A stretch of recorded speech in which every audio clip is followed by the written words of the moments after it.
y'all, and welcome to Fig and Thistle Books. And today I'm here to talk about my 2018 TBR challenge I'm participating in. So Adam at Roofbeam Reader is doing this fabulous challenge where he urges you to pick 12 books off of your TBR along with 2 alternate titles and read them in 2018. And basically the rules are that the book has to have been on your TBR for at least 1 year. And so anything published 2016 or earlier is fair game. There's a chance for you, if you go visit his blog, he'll give you all the instructions on writing reviews. You can sign up with the Mr. Linky there.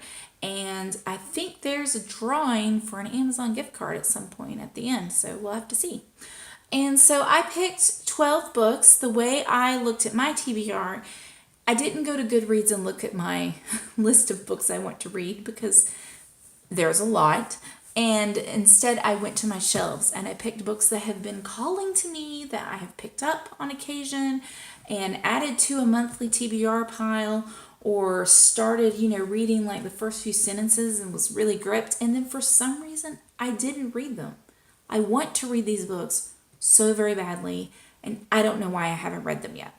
So 12 books from my shelves. You will notice, I want to say this to be totally on the up and up. These are not very diverse titles, and I've realized when going through my shelves, I don't own a lot of diverse books. That maybe I need to look at, am I not pulling diverse books because they don't grab my eye? Or is it just that when I go into used bookstores in Northeast Georgia, I'm not finding them, and I need to be more intentional with my book purchases and support books by people of color and people who live different lives than me. And so I realized after I pulled these 12 books of books I really, really love, that there is not a lot of diversity there. But I'm going to go ahead and stick to this list because this is what is on my shelf, and I'm just going to try to be more intentional with what I read from the library and with my book purchases in the future, and make sure that I'm not limiting myself to just what's readily available. Okay, that was a side note, but I felt like to not say that would be amiss. Okay, so I have to start out with the first 3 books are nonfiction. I love nonfiction. I don't know why I don't tend to pick up more nonfiction when I'm reading, because I dig it. I tend to grab fiction on the fly. So I'm going to read the blurbs on the back of these books because that is the most succinct way for me to let you know what these books are about, instead of me rambling and then picking words off the back of books, which I tend to do. So, first off, we have The Sisters, the Saga of the Mitford family by Mary Lovell. This is the story of a close, loving family splintered by the violent ideologies of Europe between the world wars. Jessica was a communist. Debo became the Duchess of Devonshire. Nancy was one of the best-selling novelists of her day. Beautiful Diana married the fascist leader, Sir Oswald Mosley. And Unity, a close friend of Hitler, shot herself in the head when England and Germany declared war. So this is a biography. It's on the back it says that it's even-handed, it's complete, it's filled with wit, and I'm looking forward to digging into this and seeing how these 6 sisters were raised and how they went on very different paths, but all very extreme paths. Like no one was just like phoning it in. And I'll just be quiet and hang out here. All right, there's that. Next, we have The Argonauts by Maggie Nelson. This is a genre-bending memoir, a work of auto-theory, offering fresh, fierce, and timely thinking about desire, identity, and the limitations and possibilities of love and language.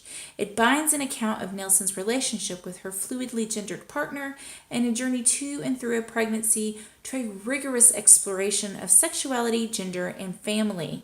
Families in air quotes. An insistence on radical individual freedom and the value of caretaking becomes the rallying cry for this thoughtful, unabashed, uncompromising book. Excuse me.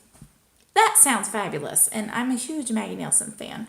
I've read several of her books, and if she's written an article or an introduction, I'm like there. I have to read it. So that will be a good one. Where's my other nonfiction book? Hold on. It got shifted to the bottom of the pile somehow. Probably because it's huge. All right, here we go. Judith Flanders, The Invention of Murder. How the Victorians reveled in death and detection and created modern crime. And this book, it's one that when it came out, I bought it. When it came out paperback, I bought it. And I also bought it for a friend of mine because she likes Victorian true crime. And I was like, I feel like we both need to read this. I don't know if she's read it. I haven't read it. Murder in the 19th century was rare, but murder as sensation and entertainment became ubiquitous, transformed into novels, into broadsides and ballads, into theater and melodrama and opera, even into puppet shows and performing dog acts. Detective fiction and the new police force developed in parallel, each imitating the other. The pioneers of Scotland Yard gave rise to Dickens' Inspector Bucket, yay, Bleak House, and the first fictional police detective who in turn influenced Sherlock Holmes and ultimately even P.D. James and Patricia Cornwell. In this fascinating book, Judith Flanders retells the gruesome stories of many different types of murder, both famous and obscure, from the crimes and myths of Sweeney Todd and Jack the Ripper to the tragedies of the murdered Marr family in London's East End, Burke and Hare and their body-snatching business in Edinburgh, and Greenacre, who transported his dismembered fiancée around town by omnibus. With an irresistible cast of swindlers, forgers, and poisoners, the mad, the bad, and the dangerous to know, The Invention of Murder is both a gripping tale of crime and punishment and history at its most readable. This is going to be awesome. Yay, nonfiction! Okay, let's go on to the fiction choices. All of these have been on my TBR for at least 3 years. Seriously, why do I get these books and not read them? First, we have The Meaning of Night by Michael Cox. I haven't read this in a while because I heard that Michael Cox passed away several years ago and he did not write many books. So I feel this weird need to save them because there aren't going to be any more. And I'm going to really love this, so I should save it for the right time. 2018 is the right time. Here's what it says on the back. After killing the red-haired man, I took myself off to Quinn's for an oyster supper. So begins the story of Edward Gliver, book lover, scholar, and murderer. A chance discovery convinces Gliver that greatness awaits him. His path to win back what is rightfully his leads him to Evenwood, one of England's most enchanting country houses, and a woman who will become his obsession. So this looks good, and it seems to really it'll kind of go with the Invention of Murder there. See? Oh, creepy. All right. Next we have, why do I keep looking here? I'm distracted by my twinkle lights. And look there, Amanda. All right, next we have My Bay and yours. I don't know, he's mine. Wilkie Collins' No Name. And this is one about Magdalene Vanstone and her sister Nora, who learned the true meaning of social stigma in Victorian England only after the traumatic discovery that their dearly loved parents, whose sudden deaths have left them orphans, were not married at the time of their birth. Shocking. So they get disinherited, they're ousted from their home, and they're left to fend for themselves. And one of the sisters decides that she's going to get some revenge. So that should be good. I love a good woman getting revenge story. She persisted and all that. Next we have Next we have book 3 in the Flavia de Luce series by Alan Bradley. And basically Flavia de Luce is an 11-year-old amateur detective and chemist, and she solves crimes that apparently the dunder-headed adults are too caught up in their own lives and their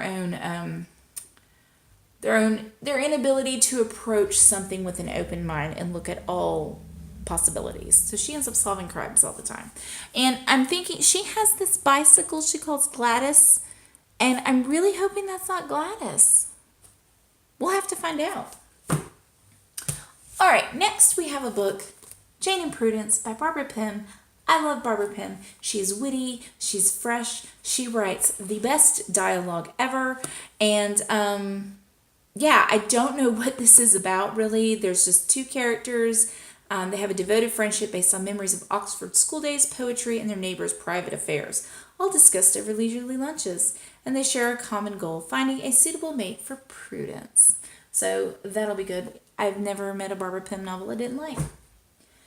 And next we have The House in Paris by Elizabeth Bowen. Elizabeth Bowen is one of my favorite short story authors.